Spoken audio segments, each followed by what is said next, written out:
Hi all, ఇదైతే నేను ఒక పేపర్ మీద డ్రా చేశాను. బట్ ఇదేంటంటే క్లాత్స్ మీద డ్రా చేయడానికి చాలా మంచి పెయింటింగ్ అనమాట. నేను శాంపిల్ కోసం అని చెప్పి ఇక్కడ మీకు చూపిస్తున్నాను. లోటస్ ఫ్లవర్స్ ఈ మధ్య ఫ్యాబ్రిక్ పెయింట్స్ మీద ఇది చాలా ట్రెండ్ అవుతూ ఉంది. మీరు గమనిస్తే కనుక ఇలాగ ఫస్ట్ ఒక 2-3 రోజెస్ యాడ్ చేస్తాము.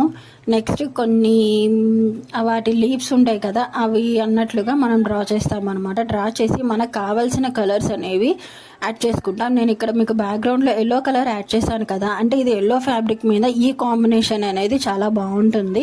అందుకోసం అది మీకు చూపించడం కోసం నేను ఇలా డ్రా చేశాను. ఇంకా వైట్ కలర్ బ్యాక్గ్రౌండ్ మీద గ్రీన్ కలర్ తోటైనా రెడ్ అండ్ వైట్ కాంబినేషన్స్ అయితే చాలా బాగుంటాయి. ఒకసారి అయితే ఈ విధంగా మీరు అందరూ ట్రై చేయండి.